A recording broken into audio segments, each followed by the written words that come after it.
कल हमने effect of acceleration देखा ऑन प्रेशर, ठीक है। आज उसी का नेक्स्ट पार्ट देखते हैं।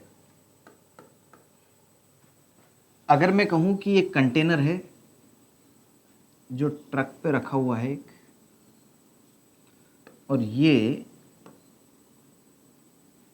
रेस्ट में है अभी, तो डेफिनेटली अगर रेस्ट में होगा तो जो फ्लूइड है उसकी सरफेस इस तरह की दिखेगी। इसके अंदर फ्लूइड मान लो भरा हुआ है, तो फ्लूइड की सरफेस इस तरह से अपीयर होगी।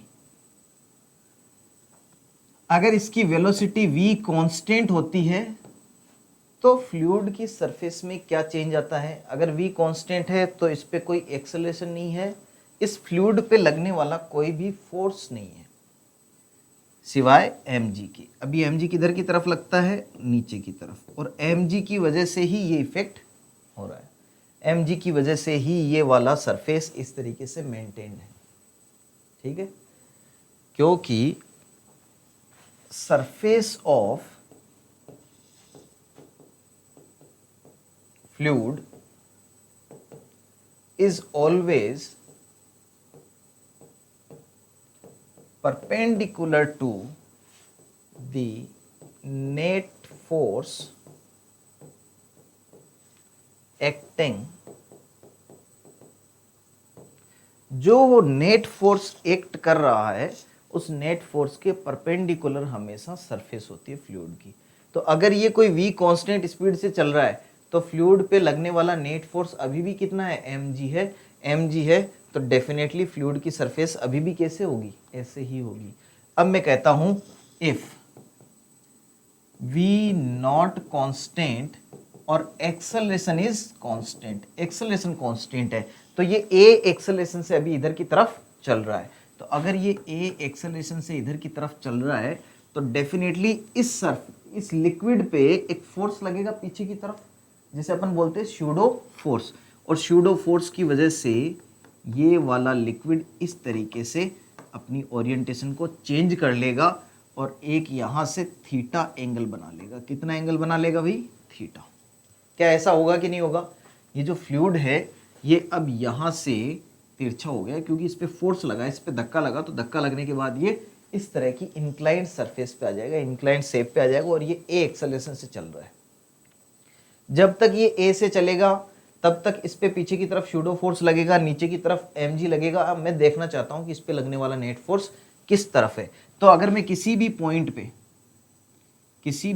पे देखूं कि इधर की तरफ लगने वाला फोर्स कितना है? ma, और इधर की तरफ लगने वाला फोर्स कितना है? mg। ये दो फोर्स लग रहे हैं। अगर मुझे इसका रिजल्टेंट पता करना हो तो एक वेक्टर के ऊपर दूसरा वेक्टर रख देता हूं, इस वाले वेक्टर को उठा के इसके सर पे रख देता हूं, तो लगने वाला नेट फोर्स इधर की तरफ आएगा, ये आएगा F नेट, ये होगा F नेट। अगर ये वाला एंगल थीटा बोला मैंने, ये वाला एंगल थीटा बोला है, तो ये तो 90 है और ये हो गया 90 माइनस थीटा। मुझे पता है कि जो फोर्स है नेट फोर्स वो परपेंडिकुलर टू सरफेस होगा, तो ये परपेंडिकुलर है, ये थीटा है, ये 90 माइनस थीटा है, तो ये कितना बचा वापस? थीटा। और ये थीटा है तो देखो z बन रहा है, ये वाला भी कितना हो जाएगा? थीटा। क्या ये बात समझ में आई? क्या मैंने इस स्ट्रक्चर के सारे एंगल्स को निकाल के रखा है, थीटा कौन सा होगा, ताकि अपन इजीली फाइंड आउट कर सके। अब देखो ये थीटा है, ये वाला ma है, ये वाला mg है। क्या f नेट की वैल्यू पता कर सकता हूं? तो मैं पता कर सकता हूं भाई, ये तो बड़ा सिंपल सा काम है। f net equals to ma को ये एरो रिप्रेजेंट कर रहा है, ये mg को रिप्रेजेंट कर रहा है, तो ये रिजल्टेंट इक्वस टू हो जाएगा रूट में ma का स्क्वायर प्लस mg का स्क्वायर। ये तो f नेट की वैल्यू आई, यहां से m को कॉमन लेके बाहर भी लिख सकता हूं, तो f नेट इक्वस टू आ जाएगा m रूट में a square plus g square. ये तो है मैग्नीट्यूड ऑफ नेट फोर्स, और नेट फोर्स किधर की तरफ लग रहा है? इधर की तरफ लग रहा है, ठीक है। अब इधर से क्या मतलब है भाई? थीटा एंगल बताइए ना कि कितना है। तो थीटा एंगल पता कैसे करेंगे? देखो ये एंगल थीटा है, ये वाला एम ए है और ये वाला एम जी है, तो यहाँ पे इस ट्राइंगल से, दिस ट्राइंगल, इस ट्राइंगल से मैं ये कह सकता हूं कि tan theta can be written as, tan theta ये एंगल थीटा है, तो परपेंडिकुलर अपॉन बेस, परपेंडिकुलर कितना है एम ए, अपॉन बेस कितना है एम जी, तो एम से एम तो कैंसिल आउट हो जाएगा। टेन थीटा की वैल्यू कितनी आती है अपने पास, ए बाई जी। अब देख लीजिए अपने पास दोनों रिजल्ट है, मेरे पास टेन थीटा की वैल्यू कितनी आई है ए बाई जी, मेरे पास नेट फोर्स की वैल्यू कितनी आई है रूट में ए स्क्वायर प्लस जी स्क्वायर इंटू एम। ठीक है, हमने इससे थोड़ी देर पहले पढ़ा था कि जिस तरफ नेट एक्सेलरेशन होगा उसी तरफ प्रेशर जैसे जैसे जाएंगे इंक्रीज होगा। तो देखो सरफेस क्या कर रही है यहाँ पे, जैसे जैसे ए एक्सेलरेशन से मैं चल रहा हूँ पीछे की तरफ स्यूडो फोर्स लग रहा है, स्यूडो फोर्स की वजह से ये फ्लूइड शिफ्ट होता है और एक इंक्लाइंड सरफेस बन जाती है। इस सरफेस का एंगल कितना बन रहा है थीटा, तो टेन थीटा की वैल्यू आती है ए बाई जी। क्या यहां तक बात क्लियर है? अब मैं ये जानना चाहता हूं कि इस फ्लूइड के अंदर प्रेशर की वैल्यू क्या क्या होगी। ठीक है, तो आगे बढ़ते हैं नेक्स्ट पेज में, एक बार इसको नोट कर लीजिए आप, ऊपर तो कुछ लिखा हुआ नहीं खास, ठीक है इतना ही है। चलिए नेक्स्ट पेज में देखते हैं।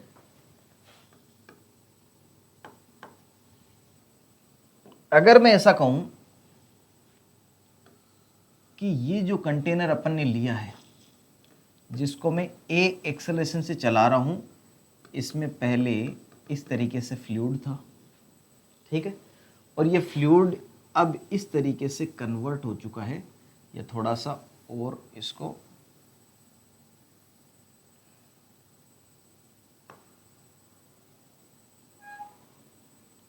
ये वाला जो फ्लूइड था ये अब इस तरीके से कन्वर्ट हो चुका है। ठीक है, ये फ्लूइड की शेप पहले ये थी, अब ये हो चुकी है, और यहां से मेरे को किसी भी दो पॉइंट्स के बीच में प्रेशर का डिफरेंस पता करना है।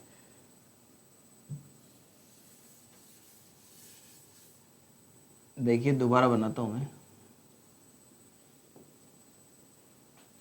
ये कंटेनर है, इसको ए एक्सेलरेशन से मैं चला रहा हूँ। ए एक्सेलरेशन से चलाने से ये वाला जो फ्लूइड है, इस तरीके से जो फ्लूइड था वो अब इस तरीके से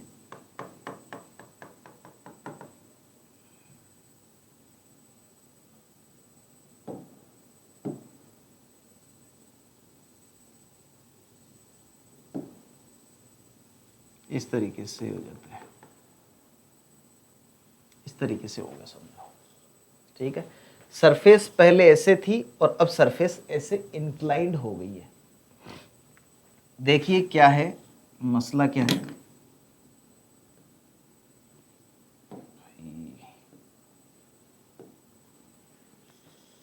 चलिए देखिए नेक्स्ट क्या है। मैंने एक कंटेनर लिया, इस कंटेनर में मैंने एक फ्लूइड रखा, और इस फ्लूइड को जैसे ही मैं ए एक्सेलरेशन से चलाता हूं तो ये वाली सरफेस जो है अब वो टेढ़ी होके ऐसे हो गई है। ठीक है, तो अगर मैं कहूं कि ये वाला पार्ट यहां से हटके यहां पे आ गया, इस तरीके से हो गया है, तो क्या इसमें कोई बुराई है क्या?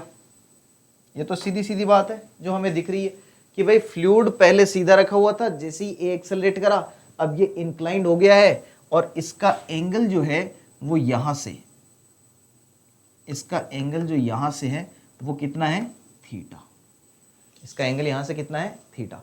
मुझसे अगर पूछा जाए कि भाई किसी भी जगह पे दो पॉइंट लिए मैंने जो सेम लाइन में है, सेम हॉरिजॉन्टल लाइन में है, इसका प्रेशर P1 है और इसका प्रेशर P2 है, तो दोनों के प्रेशर में क्या डिफरेंस होगा ये मुझे पता करना है।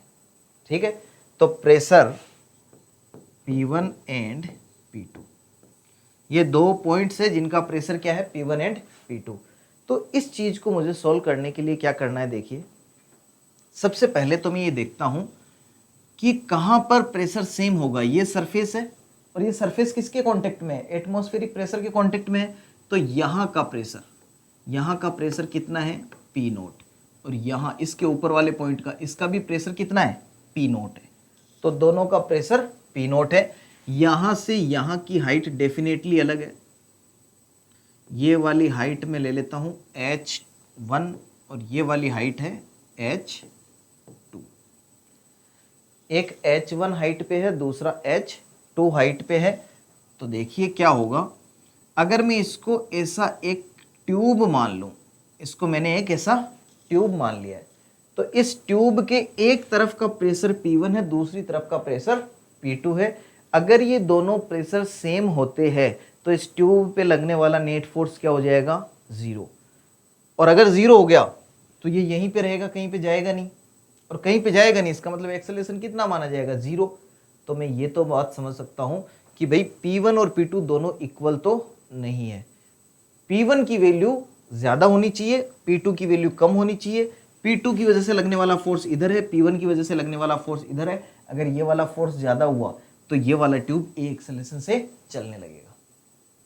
ठीक है, तो मैं यहां से देखता हूं फोर्स ड्यू टू, इसका फ्री बॉडी डायग्राम बनाता हूं पहले। Free body diagram of tube, जो भी ट्यूब मैंने इमेजिन करा है इसका फ्री बॉडी डायग्राम बनाऊं। तो ये ट्यूब है, इस ट्यूब पे लगने वाला एक फोर्स इधर से लग रहा है F1, दूसरा फोर्स इधर से लग रहा है F2। F1 की वैल्यू क्या होती है भाई, प्रेशर इंटू एरिया, तो P1 into A. F2 equal to क्या हो जाएगा, P2 into A.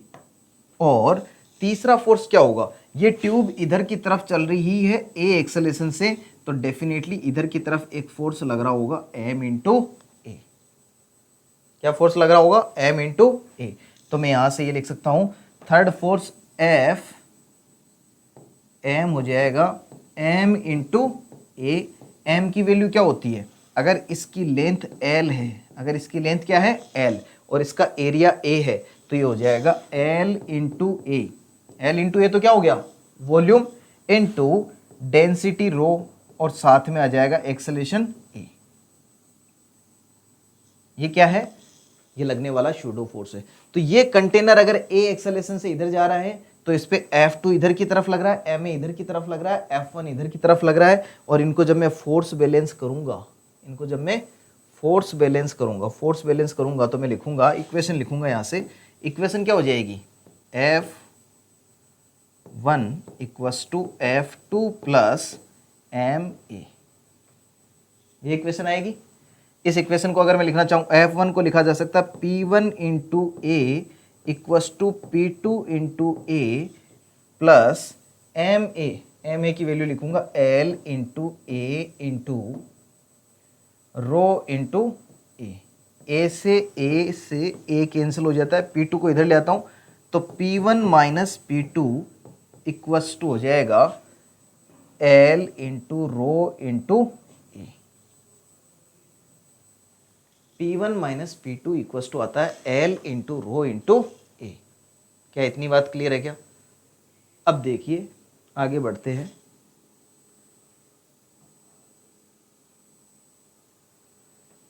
P1 minus P2 equals to है L into rho into a.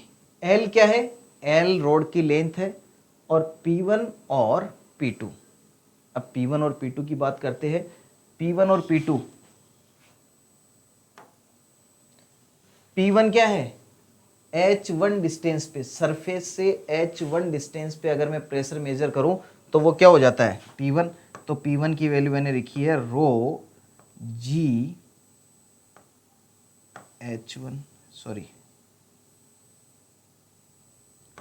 Row into g into H1 minus rho g H2 equals to L into rho into a. Rho से rho भी क्या हो गया, cancel हो गया। जी को common ले लेता हूं तो यहां से बचता है H1 minus H2 equals to हो जाएगा L इंटू ए, और L इक्वल्स टू क्या आ जाएगा, L upon H1 minus H2 equals to आ जाता है G बाई ए। और अगर इसको उल्टा लिखना चाहूं तो टेन थीटा इक्वल्स टू होता है ए बाई जी, और ये किसके बराबर आ जाएगा, H1 minus H2 upon L। क्या बात क्लियर है क्या? देखिए यहां पे आ जाते हैं वापस से। यहाँ का प्रेशर कितना है, पी नोट है, और यहाँ का प्रेशर भी कितना है, पी नोट है। यहाँ से अगर मैं एच डेप्थ नीचे जाता हूँ तो मुझे पता चलता है कि यहाँ का प्रेशर डिफरेंस कितना हो गया, P1 equals to P naught plus rho g H1, और यहाँ का कितना हो जाएगा, P naught plus rho g H2। लेकिन इन दोनों में प्रेशर का डिफरेंस है। अब की बार दोनों एक ही हॉरिजॉन्टल लाइन पे है, लेकिन दोनों पे प्रेशर क्या है, अलग अलग है। ठीक है, तो प्रेशर एक पे P1 है, एक पे P2 है। P1 की वैल्यू अगर मैं देखना चाहूँ तो P1 की वैल्यू अपन क्या लिख सकते हैं, रो जी H1। P2 की वैल्यू क्या लिख सकते हैं। अच्छा, एक चीज अपन ने मिस कर दी भाई, एक चीज अपन ने थोड़ी सी मिस कर दी। यहां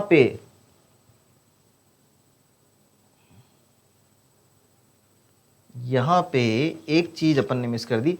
P1 की जगह मुझे लिखना चाहिए था P naught plus rho g H1। P2 की जगह लिखना चाहिए था P naught plus rho g H2। हालांकि P नोट से P नोट कैंसिल हो जाएगा, लेकिन जहां पर भी मैं, देखिए ये चीज का खास ध्यान रखना है, P naught plus rho g H1, P naught plus rho g H2। हमें प्रेशर डिफरेंस जब कैलकुलेट करना होता है तो मैं सीधे सीधे लिख देता हूं delta P equals to rho g H, उसमें कोई दिक्कत नहीं है। मैं यहां पर अगर सीधे सीधे कहता कि P2 माइनस P1 करना है तो इन दोनों की हाइट का डिफरेंस लेके मैं सीधे सीधे कह सकता था, लेकिन अगर मैं एब्सोल्यूट टेम्परेचर लिखूं कहीं का भी तो उसमें मुझे P नोट ऐड करके लिखना है, P नोट प्लस डिफरेंस रो जी H। ठीक है, तो चलिए आगे बढ़ते हैं। मैंने P1 पता करा, P2 पता करा। अब देखिए ये कॉन्सेप्ट अपन को लगाना है कि इस ट्यूब का अगर प्रेशर इधर P1 है तो उसकी वजह से F1 फोर्स लग रहा होगा, इधर P2 है तो उसकी वजह से F2 फोर्स लग रहा होगा, और डेफिनेटली ये ट्यूब तो चल रही है, मूव कर रही है, कितने एक्सेलरेशन से, ए एक्सेलरेशन से। तो मैंने जब ये इक्वेशन लगाई तो यहाँ पे फ्री बॉडी डायग्राम से इक्वेशन बनाते हैं अपन। ये अपनी इक्वेशन है और इस इक्वेशन पे वैल्यूज रख के अपन फाइनल आंसर निकाल देते हैं। Tan theta equals to a upon g, और इसकी वैल्यू है H2 minus H1 upon L. क्या बात क्लियर है क्या। तो ये अपना रिजल्ट है। रिजल्ट में A by g equals to कितना है, H1 माइनस H2 अपॉन में एल। ठीक है,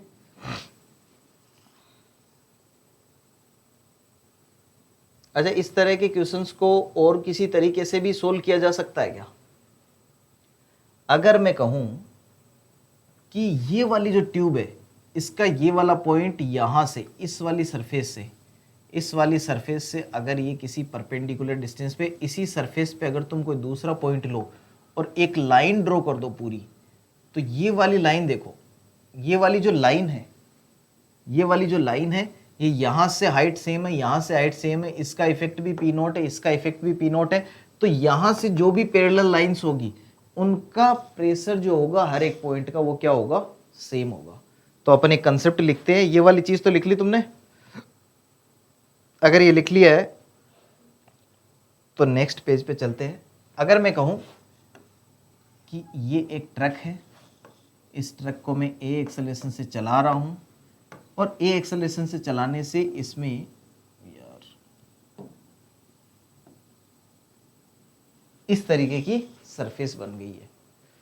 तो इस सरफेस के पैरेलल अगर मैं कोई भी सरफेस बना दूं इसी, तो इसे इक्वल प्रेशर लाइन कह सकते हैं, इक्वल प्रेशर लाइन। इन दोनों, इस पूरी लाइन पे प्रेशर हर जगह पे सेम होगा। ये तब कह सकता हूं जब ये लाइन परपेंडिकुलर टू फोर्स हो, परपेंडिकुलर टू फोर्स। अगर कहीं पर भी फोर्स किसी भी डायरेक्शन में, देखो यहां पर लगने वाला फोर्स इस तरफ है, तो इस फोर्स के परपेंडिकुलर जितनी भी लाइंस ड्रॉ करूंगा उन लाइंस पर हर एक जगह प्रेशर की वैल्यू सेम होगी। क्या बात क्लियर है। चलिए, तो ये वाला पॉइंट हो गया एक, कि जब भी मुझे पता करना होगा कि प्रेशर दो पॉइंट्स पे कैसा है, इक्वल है कि नहीं है, तो मैं देखूंगा कि वो सरफेस के पैरेलल होने चाहिए। सरफेस के पैरेलल लाइन में अगर दो पॉइंट एग्जिस्ट करते हैं तो उन पे प्रेशर की वैल्यू उस लाइन के हर पॉइंट पे सेम होगी। कि भाई surface of fluid is always perpendicular to net force acting on it। इस पे जो नेट फोर्स एक्ट कर रहा है उस नेट फोर्स के परपेंडिकुलर होगी इसकी सरफेस। तो जब ए एक्सेलरेशन से मैं चलाऊंगा तो इसकी सरफेस तो पहले ऐसे थी, अब इंक्लाइंड हो गई है। तो डेफिनेटली किसकी वजह से हुई है? नेट फोर्स की वजह से। तो अब हम पता करेंगे कि भाई इस थीटा की वैल्यू क्या होगी। अगर मैं एक ए एक्सेलरेशन से इसको मूव करवाऊं तो कितने एंगल पे ये टिल्ट हो जाएगा। तो देखिए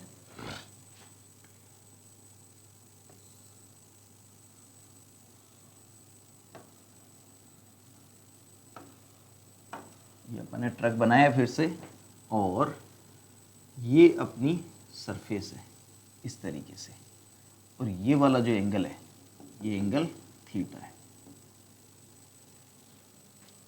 क्लियर है? अगर मैं कहीं पर भी कोई पार्टिकल को अज्यूम करूं, कहीं भी कर सकता हूं, तो उस पार्टिकल पे लगने वाले फोर्सेस दो होंगे। एक तो नीचे की तरफ होगा mg और दूसरा इधर की तरफ होगा ma। mg फोर्स नीचे की तरफ है, ma फोर्स इस डायरेक्शन में है। इस पे लगने वाला नेट फोर्स क्या होगा? नेट फोर्स के लिए अपन क्या करते हैं? Force is a vector quantity. ये इस डायरेक्शन में है, ये इस डायरेक्शन में है, दोनों वेक्टर्स है। दोनों वेक्टर्स का मुझे क्या करना पड़ेगा? सम करना पड़ेगा। तो मैं इस वेक्टर को उठा के इसके सर पे लाके अगर रख दूं ऐसे करके, ये मैंने mg इधर की तरफ रख दिया है, mg वेक्टर, और ये वाला ma वेक्टर है। तो इस पे ये वाला नेट रिजल्टेंट फोर्स आएगा, इसे मैं बोलूंगा F नेट। इस पार्टिकल पे लगने वाला नेट फोर्स इस डायरेक्शन में। क्या ये सिर्फ इस पे होगा कि हर एक पार्टिकल पे होगा? किसी को भी देखोगे तो नीचे की तरफ mg लग रहा है, इस तरफ ma लग रहा है, तो हर एक पॉइंट पे लगने वाला नेट फोर्स की डायरेक्शन क्या है? ये वाली है। अगर ये वाली डायरेक्शन है तो डेफिनेटली ये जो सरफेस है ये परपेंडिकुलर होगी to this net force. Clear है? मुझे पता करना है कि थीटा कितना होगा। तो मैं क्या करता हूं, इस वाली लाइन को अगर यहां से कनेक्ट करूं तो यहां से एक ट्राइंगल बन रहा है, और इस ट्राइंगल का ये वाला एंगल थीटा है और ये 90 है।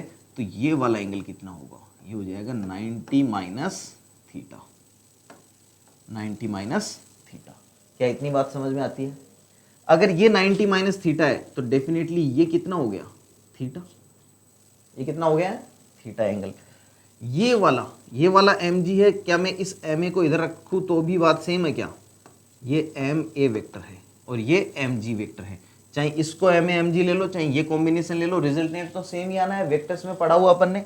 तो ये वाला mg वेक्टर है, ये वाला ma वेक्टर है, ये वाला एंगल थीटा है। तो क्या रिजल्टेंट का एंगल पता कर सकते हैं अपन? रिजल्टेंट देखो, इस वाले शेप से, इस ट्राइंगल से अगर मैं पता करना चाहूं कि थीटा कितना होगा, तो इस ट्राइंगल को देखो ध्यान से, ये थीटा है तो ये परपेंडिकुलर हो गया और ये बेस हो गया और ये हाइपोटेनियस हो गया। Perpendicular, base and hypotenuse. तो मैं कह सकता हूं कि टेन थीटा इक्वस टू हो जाएगा परपेंडिकुलर अपॉन बेस। परपेंडिकुलर कितना है यहाँ पे? परपेंडिकुलर तो m इंटू ए है, और बेस कितना है? m इंटू जी है। m से m तो कैंसिल हो जाएगा। तो यहां से मैं कह सकता हूं कि टेन थीटा इक्वस टू आ जाएगा a अपॉन जी। कैसी लगी ये बात? तो क्या हम किसी भी ट्रक को a एक्सेलरेशन से अगर चलाए तो उसके अंदर जो भी फ्लूइड होगा वो कितने डिग्री पे टिल्ट हो जाएगा? थीटा डिग्री पे। और टेन थीटा की वैल्यू कितनी होगी? a बाई जी। यहां से हम एंगल फाइंड आउट कर सकते हैं कि कितने डिग्री पे ये टिल्ट हो रहा होगा। ठीक है, ये तो होगी पहली बात कि एंगल कितना बनेगा। दूसरी बात हम करते हैं कि नेट इफेक्टिव फोर्स की वैल्यू क्या होगी। तो एफ नेट की वैल्यू पता करूं तो दो वेक्टर्स का क्या करना पड़ेगा? मेरे को सम करना पड़ेगा। दो वेक्टर्स का वेक्टर सम करना पड़ेगा। mg इधर की तरफ है, ma इधर की तरफ है, दोनों एक दूसरे के परपेंडिकुलर है। और जब परपेंडिकुलर होते हैं तो थीटा की वैल्यू कितनी होती है? 90। तो एफ नेट 90 डिग्री पे क्या होता है? सीधा सीधा f1 का स्क्वायर प्लस f2 का स्क्वायर का रूट। तो f1 का स्क्वायर कितना हो जाएगा? mg का होल स्क्वायर प्लस ma का होल स्क्वायर।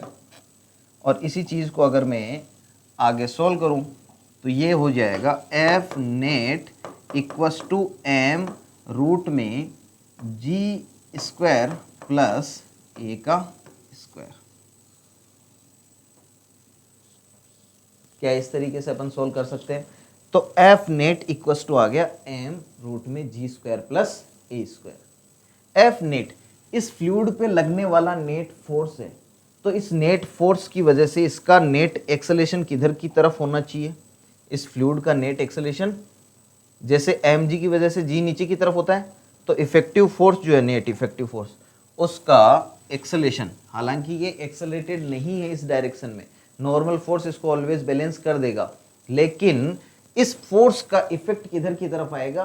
क्योंकि ये इसकी वजह से सरफेस तो चेंज हो रही है और वो सरफेस हमेशा इसके परपेंडिकुलर होती है, और प्रेशर में हमें इस नेट इफेक्टिव फोर्स का जो ग्रेड एक्सेलेरेशन होता है उसी से अपन कैलकुलेशन करते हैं। तो इसको अगर m इंटू ए नेट के इक्वस्ट रखूं तो ये हो जाएगा m रूट में जी स्क्वायर प्लस ए स्क्वायर, m से m कैंसिल हो जाता है, तो ए नेट की वैल्यू कितनी आती है? रूट में जी स्क्वायर प्लस ए स्क्वायर।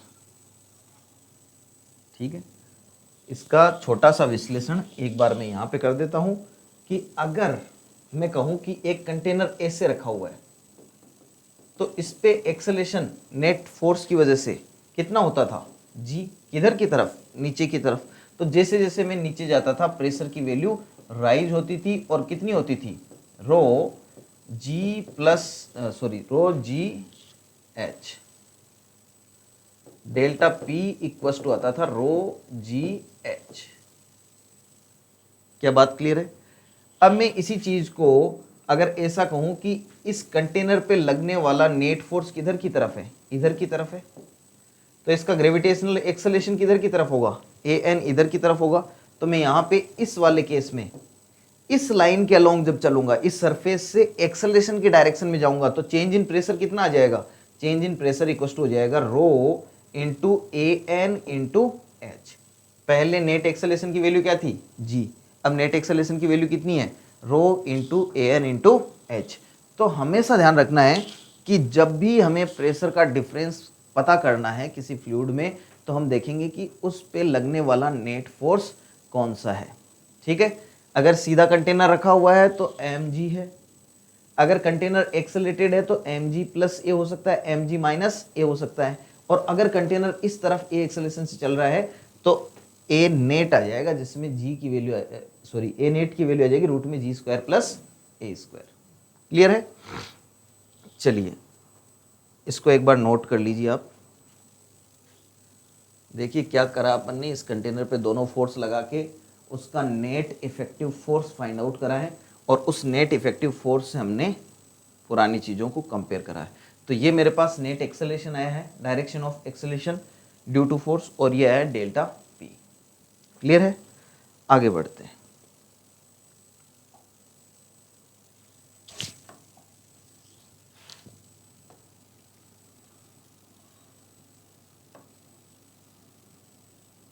हमें पता करना है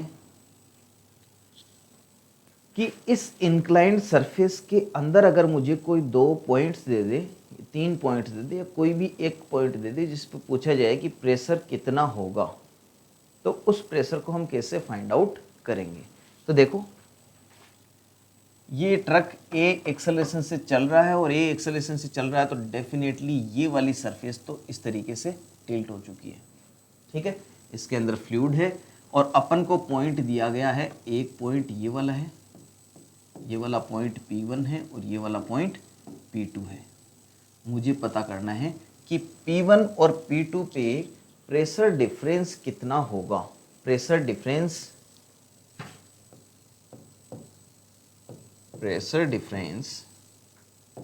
between P1 and P2। P1 and P2 पे प्रेशर डिफरेंस कितना होगा? क्या सेम होगा कि अलग अलग होगा? क्या होगा देखिए, क्योंकि ये हॉरिजॉन्टल से, मैं तुम्हें मेंशन कर देता हूँ, ये हॉरिजॉन्टल से सेम लेवल पे है, हॉरिजॉन्टल से सेम लेवल पे है। तो अब हमें पता करना है कि इसका प्रेशर क्या होगा। ठीक है, देखिए अगर मैं कहूँ कि इस सरफेस, ये जो सरफेस है, इस सरफेस पे प्रेशर कितना होगा, तो डेफिनेटली ये तो एटमॉस्फेयर के अंडर में है, तो इसके तो हर एक पॉइंट पे प्रेशर की वैल्यू क्या होगी, एटमॉस्फेरिक प्रेशर के बराबर होगी। तो यहां पर भी पी नोट होगा, यहां पर भी पी नोट होगा, इवन इस सरफेस के हर एक पॉइंट पे प्रेशर की वैल्यू होगी पी नोट।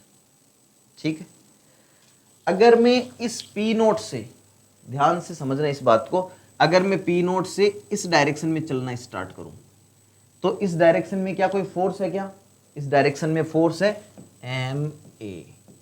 तो इस डायरेक्शन में जो प्रेशर में चेंज आएगा वो किसकी वजह से आएगा, एम ए की वजह से आएगा, और कोई रीजन यहां पे नहीं है। अगर मैं इस डायरेक्शन में चलूं, तो इस डायरेक्शन में प्रेशर में चेंज किसकी वजह से आएगा, एम जी की वजह से आएगा। ठीक है, और नेट जो फोर्स है वो इस तरफ है। ठीक है, एफ नेट, और इस तरफ चलूं तो इसकी वजह से भी चेंज आ रहा है, इसकी वजह से भी चेंज आ रहा है, तो इस सरफेस के परपेंडिकुलर जब भी मैं जाऊंगा तो मैं नेट फोर्स से प्रेशर को चेंज करूंगा। क्या बात क्लियर है? लेकिन फिर भी अपने पास दो चीजें तो ऐसी है कि भाई इस डायरेक्शन में जाऊंगा, अगर डाउनवर्ड जाऊंगा तो प्रेशर में चेंज सिर्फ किसकी वजह से आएगा, एम जी की वजह से आएगा। ठीक है, और अगर इस डायरेक्शन में जाऊंगा तो सिर्फ किसकी वजह से आएगा, एम ए की वजह से आऊंगा। ये वाला जो फोर्स है ये इस डायरेक्शन के प्रेशर को अफेक्ट नहीं कर सकता है, और ये वाला जो फोर्स है ये इस डायरेक्शन के प्रेशर को अफेक्ट नहीं कर सकता है। प्रेशर को हमने कैलकुलेट इसी मेथड से करा है। ठीक है ना, तो देखिए pressure difference between P1 and P2। अब तो बहुत आसान हो गया है।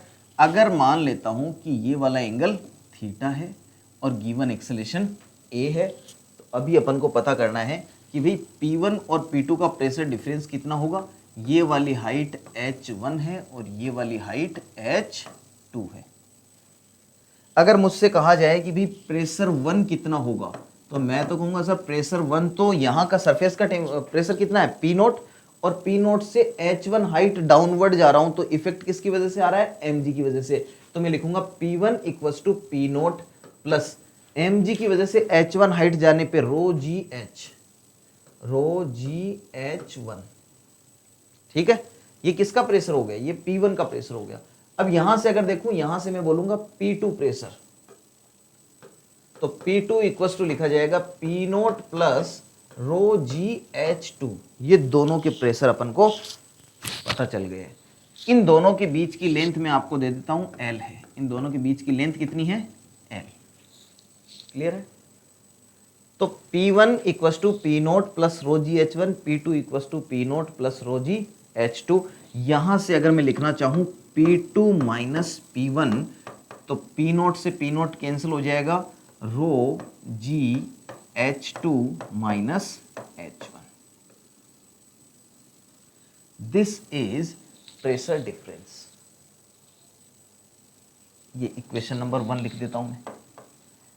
ये वाला काम तो अपना हो गया, pressure difference between P1 and P2। क्या यही प्रेशर डिफरेंस में थीटा की टर्म्स में भी पता कर सकता हूं क्या, या एक्सेलेरेशन की टर्म्स में पता कर सकता हूं क्या? चलो देखते हैं। अब मुझे दूसरा थीटा और एक्सेलेरेशन की टर्म्स में पता करना है, तो मैं एक काम करता हूं, एक ट्यूब को इमेजिन कर लेता हूं। यहाँ पे ये यहां से लेकर यहां तक अगर मैं एक ट्यूब को इमेजिन कर लूं, तो इस ट्यूब का यहाँ पे फ्री बॉडी बनाता हूं, FBD फ्री बॉडी डायग्राम बनाता हूं इस ट्यूब का। अगर तो ये ट्यूब देखो इस तरीके से, इस ट्यूब का इस तरफ का प्रेशर कितना लग रहा है, P2, और इस तरफ से प्रेशर कितना लग रहा है, P1। क्या P1 और P2 इक्वल है क्या? सर इक्वल तो नहीं है। इक्वल नहीं है तो इस वाली बॉडी पे क्या कोई फोर्स लगेगा, नेट? डेफिनेटली लगेगा। इस बॉडी पे तो एक नेट फोर्स लगेगा, और ये वाले फोर्स की वजह से ये बॉडी क्या करेगी, मूव कर रही है। और डेफिनेटली ये पूरा का पूरा ट्यूब कितने एक्सेलरेशन से चल रहा है, ट्रक के साथ ए एक्सेलरेशन से। इसका मतलब इस पे लगने वाला फोर्स इधर से इस प्रेशर P1 की वजह से F1 फोर्स लग रहा है, इधर से F2 फोर्स लग रहा है, और ये ए एक्सेलरेशन से चल रही है। इसका मतलब इस पे पीछे की तरफ MA फोर्स भी लग रहा है। क्या बात क्लियर है क्या? अगर इस ट्यूब का क्रॉस सेक्शनल एरिया A मान लूं, तो मैं यहां पे लिखना चाहूंगा कि भाई P1 into A equals to हो जाएगा F1। प्रेशर 1 की वजह से लगने वाला फोर्स क्या हो जाएगा, P1 into A। P2 into A इसे बोला जाएगा F2। और इस ट्यूब का मास M, m कैसे लिखा जा सकता है, m इक्वस टू हो जाएगा रो इंटू वॉल्यूम कितना है इसका, एरिया इंटू लेंथ, और साथ में acceleration a, m into A, sorry ये m ही लिख रहे हैं अपन, तो m में एक्सेलरेशन को इंक्लूड नहीं करेंगे, m की वैल्यू ये है। और अब यहाँ पे अगर मैं इसका फोर्स लिखना चाहूँ F3, जो किसकी वजह से लग रहा है, एक्सेलरेशन की वजह से, तो m इंटू ए होता है, तो रो ए एल इंटू ए, ये एक्सेलरेशन है और ये एरिया है, तो मास इंटू एक्सेलरेशन, ये तीन फोर्सेस इस एक ट्यूब पे एक्ट कर रहे हैं। और इन तीनों को अगर मैं इक्विलिब्रियम में रखूं, ध्यान रहे इन तीनों को इक्विलिब्रियम में रखने का कारण क्या है, एम ए को मैंने जब स्यूडो फोर्स को इंक्लूड कर लेते तो इस पे नेट फोर्स कितना मान लेते हैं, 0। हम ऐसा इमेजिन करते कि इसी पे बैठ के अगर मैं देखूं तो इसका एक्सेलरेशन मुझे 0 अपीयर होगा, लेकिन एक स्यूडो फोर्स लगेगा। इसको इंक्लूड नहीं करेंगे तो मैं कहूँगा कि P1 और P2 दोनों की वजह से F1 और F2 फोर्स लग रहे हैं, F1 ज़्यादा है F2 कम है, तो F1 minus F2 equals to MA होता है। वो कंडीशन भी आप ले सकते हो, दोनों से सेम रिजल्ट आना है। तो देखो यहाँ पे F1 minus F2 equals to क्या है, MA, और यहाँ पे अगर मैं लिखूँ तो P1 माइनस P2 इंटू ए को कॉमन ले लिया मैंने ना, इक्वस टू एम की जगह लिख दूंगा रो ए एल इंटू ए से ए कैंसिल हो गया, P1 माइनस P2 अपने पता करा, क्या लिखा हुआ, रो जी H2 माइनस H1, तो मैं यहां पे लिखूंगा रो जी H2 माइनस H1। अच्छा पहले सिर्फ इतना सा एक बार इस इक्वेशन को लिख देता हूं मैं, ये दूसरी इक्वेशन है, P1 minus P2 equals to आ जाएगा रो एल ए। ये दूसरा तरीका है प्रेशर डिफरेंस फाइंड करने का। तो अगर आपसे पूछा जाए कि दोनों के प्रेशर में क्या डिफरेंस होगा, तो आप ये भी लिख सकते हैं रो जी H2 माइनस H1 का डिफरेंस होगा। आप ये भी लिख सकते हैं P1 minus P2 equals to rho l a होगा। इन दोनों इक्वेशंस को अगर मैं मैच करूं from equation 1 and equation 2, from equation 1 and 2, first और सेकंड इक्वेशन से, P1 minus P2 equals to this, P1 minus P2 equals to this, ठीक है, rho g H2 minus H1। तो इन दोनों को एक साथ लिखूंगा, तो P1 माइनस P2 की वैल्यू यहां से लिखूंगा rho l a equals to rho g H1 minus H2, rho से रो कैंसिल हो जाएगा, और जी को अगर इधर लेके जाऊं तो ये हो जाएगा A upon g equals to H1 minus H2 upon L। क्या ये बात क्लियर है? तो ये वाली चीज, और ये किसके बराबर होता है, याद करो जरा, ये इक्वस टू होता है टेन थीटा के। तो अपने पास एक नई टर्म आ गई है कि भाई टेन थीटा इक्वस टू क्या होता था, A अपॉन जी, और इसी को अपन लिख सकते हैं H1 minus H2 upon L। Clear है? तो यहां से अपन ने प्रेशर डिफरेंस पता करा है, दो पॉइंट्स के बीच का प्रेशर डिफरेंस क्या होगा, ये एक बार नोट कर लीजिए आप। दोनों फोर्सेस लगा के देखे अपन ने, दोनों फोर्स लगा के देखे तो सीधे सीधे अपन ने नेट फोर्स निकाला प्रेशर की। अच्छा देखो यहां से लेके यहां तक P1 की वैल्यू ऐसे निकाली, P2 की वैल्यू ऐसे निकाली, P2 माइनस, इस चीज को क्लियर करना, P1 minus P2, P1 minus P2, ये H1 माइनस H2 करना है, क्योंकि P1 की वैल्यू ज़्यादा है, प्रेशर ज़्यादा माइनस कम वाला करेंगे, है ना, और आगे तो P1 माइनस P2 लिखा अपन ने। इस चीज़ को करेक्ट कर लेना, P1 की वजह से रो जी H1 वाला है, P2 की वजह से रो जी H2 है, लेकिन pressure difference P1 minus P2 लिखा जाएगा। और FBD बना के जब मैंने दूसरी डायरेक्शन से देखा तो ये वाली ट्यूब मूव कर रही है और मूव कर रही है, तो इस तरीके से क्लियर होगा। क्या ये वाली ट्यूब मूव कर रही थी क्या? क्या ये ट्यूब इस डायरेक्शन में तो मूव कर रही है, इस डायरेक्शन में मूव कर रही है क्या ऊपर नीचे? इस डायरेक्शन में कोई मूवमेंट इसमें नहीं है, ठीक है ना। तो यहाँ तो सीधा अपन ने रो जी H2 H1 से ही निकाल दिया। क्लियर है? चलिए आगे बढ़ते हैं। चलिए देखते हैं next topic, height gain by fluid due to acceleration. हमने देखा कि एक्सेलेरेशन की वजह से जो फ्लूइड है वो इंक्लाइंड हो जाता है, तो पीछे वाला फ्लूइड ऊपर चला जाता है और इधर से फ्लूइड आगे की तरफ जाता है। तो पहले फ्लूइड यहाँ तक था मान लेता हूँ, और अब जैसे जैसे एक्सेलरेटेड मोशन दूंगा, इसको इसको एक्सेलरेशन दूंगा, तो ये टिल्ट हो जाएगा। कितने एंगल पे? थीटा एंगल पे। मुझे पता करना है कि इसकी हाइट पहले कैपिटल एच थी, मान लो। अगर पहले कितनी हाइट तक ये फील्ड था? कैपिटल एच तक।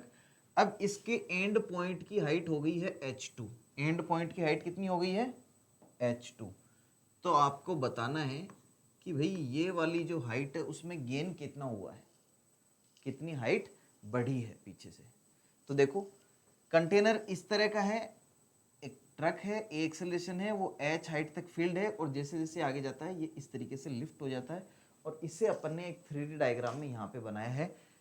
पहले हाइट इसकी h थी, लेकिन अब सिर्फ कितनी रह गई है? h1। ये वाला नीचे वाली जो लेयर है वो सिर्फ h1 की है, और इसके ऊपर h2 है। ठीक है, ये वाली लेंथ l दे रखी है, ये वाली विड्थ w दे रखी है। अब देखिए, सबसे पहली कंडीशन अगर मैं डिस्कस करना चाहूं तुमसे, तो एक्सेलरेटेड मोशन करने पर अगर ये फ्लूइड इंक्लाइंड हो जाता है और हमें हाइट गेन करनी है, तो पहली कंडीशन है कि हाइट गेन के लिए दीवार की लेंथ जो है, इस कंटेनर की वॉल जो है उसकी लेंथ इतनी होनी चाहिए कि वाटर बाहर ना निकले। अदरवाइज तो हमें पता चल ही जाएगा कि वाटर बाहर अगर निकल रहा है तो डेफिनेटली हाइट गेन कितनी होगी? वॉल जितनी होगी।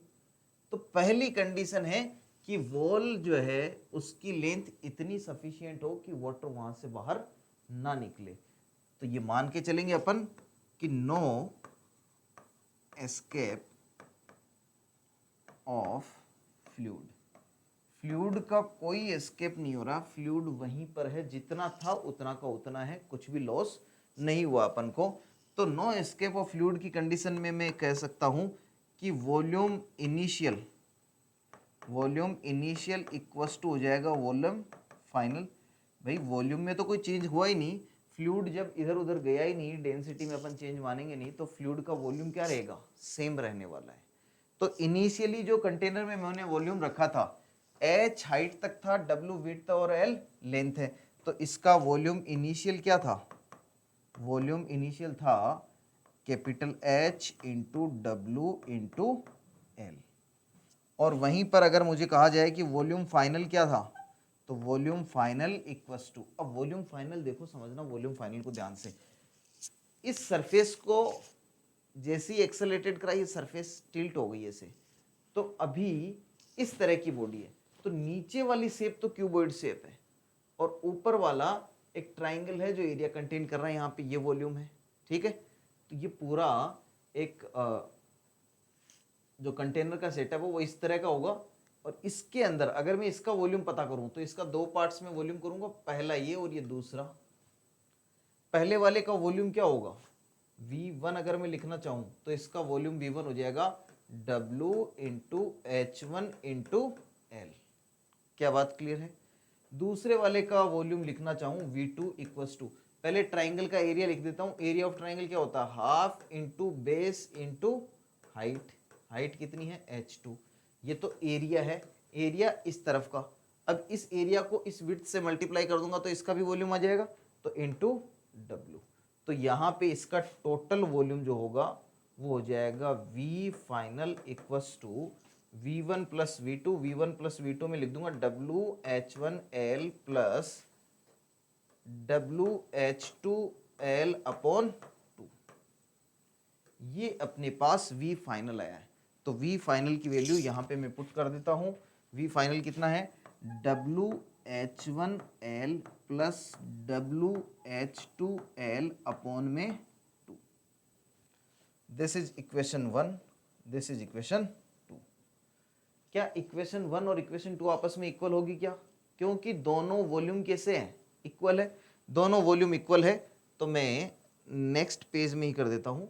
नेक्स्ट पेज में मैं लिख देता हूँ V इनिशियल इक्वल्स टू, तो V फाइनल था, तो W into h into l equals to हो जाएगा WH1L प्लस WH2/2L। ठीक है, यहां से L से L कैंसिल हो रहा है हर जगह पे, और W से W कैंसिल हो रहा है हर जगह पे, तो एक रिलेशन तो अपने पास आया H equals to H1 plus H2 by 2, ये रिलेशन अपने पास आया है।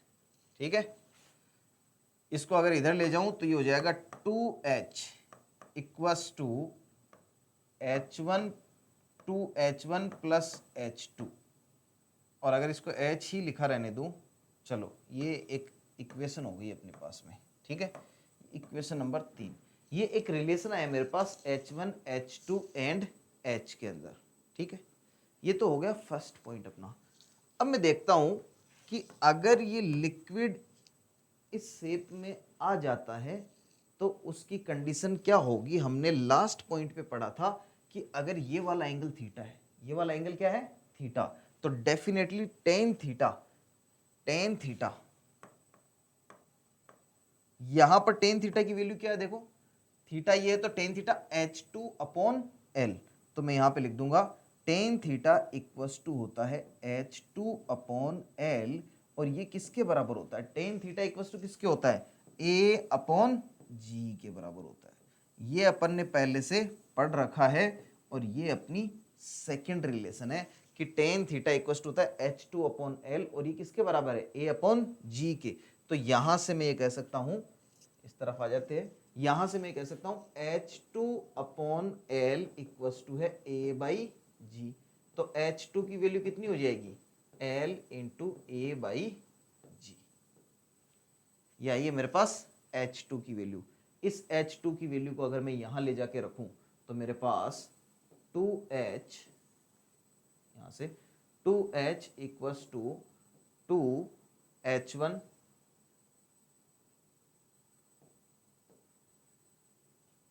प्लस H2 की जगह आ जाएगा L into A upon G। ठीक है, यहां से मुझे H1 पता चल जाएगा, 2H1 इक्वस टू आ जाएगा 2H minus L A by G। ये किसकी वैल्यू आ रही है, 2H1 की, और H1 इक्वस टू आ जाएगा, इसको डिवाइड कर देंगे 2 से, तो H minus L A upon 2G, ये तो अभी H1 की वैल्यू आई है। तो अपने पास H2 की वैल्यू आई LA अपॉन जी, H1 की वैल्यू आ जाती है H माइनस LA अपॉन जी। अब देखिए मुझे पता करना है हाइट गेन, मुझे क्या पता करना है, हाइट गेन, हाइट गेन। और हाइट गेन को मैं कुछ इस तरीके से देखूंगा, ये H1 है, ये H2 है, ठीक है, और पहले हाइट कितनी थी H, पहले इस कंटेनर की हाइट कैपिटल H थी, जैसे ही एक्सेलरेट करा ये इंक्लाइंड हो गया, ये वाली हाइट कहां तक पहुंच गई, H1 प्लस H2 तक। पहले कितनी थी H, तो H2 plus H1 minus H करूंगा तो मेरे पास ये H डेस वैल्यू आ जाएगी। ये H डेस देखो, ये हाइट का गेन है, पहले यहां तक था, पहले कंटेनर यहां तक था, ठीक है, अब कंटेनर की हाइट यहां तक पहुंच गई है, तो हाइट गेन कितनी हो गई है, H dash equals to total height क्या है H1 plus H2 minus H। तो मुझे हाइट गेन पता करना है, हाइट गेन के लिए मैं लिखूंगा height gain equals to H1 plus H2 minus capital H, और इसे अपन ने बोल दिया है H डेस, इसे अपन ने क्या बोल दिया है H डेस। तो H डेस की वैल्यू जब मैं लिखना चाहूंगा तो सबसे पहले H1 की वैल्यू, H1 की वैल्यू हमने लिखी H माइनस एल ए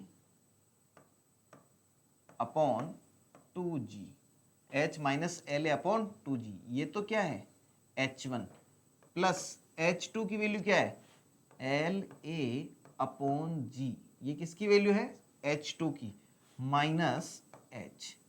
तो ये टोटल इक्वेशन आई है H डेस की, तो H डेस इक्वस टू हो जाएगा, देखिए H से H कैंसिल हो गया, l a by g minus l a by 2G, तो l a upon 2G, l a upon 2G, H dash equals to है एल ए अपॉन 2G। अब देखिए, क्योंकि वॉल्यूम, एक बार पीछे चलते हैं और ये समझते हैं, H2 की वैल्यू अपने पास क्या आई थी, H2 की वैल्यू अपने पास आई थी एल ए अपॉन जी, और हाइट गेन की वैल्यू कितनी आई है, एल ए अपॉन 2g। इसका मतलब H2 का आधा, H2 का आधा।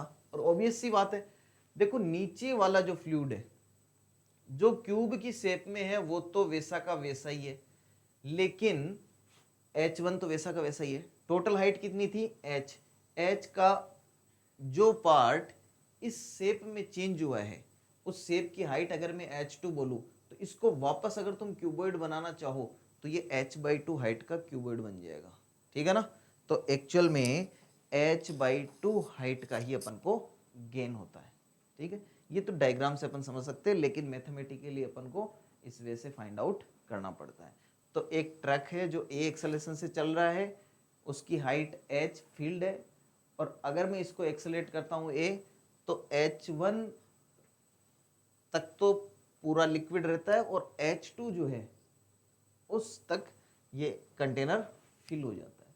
तो अभी अपन को पता करना है कि भाई हाइट गेन क्या होगा, ठीक है।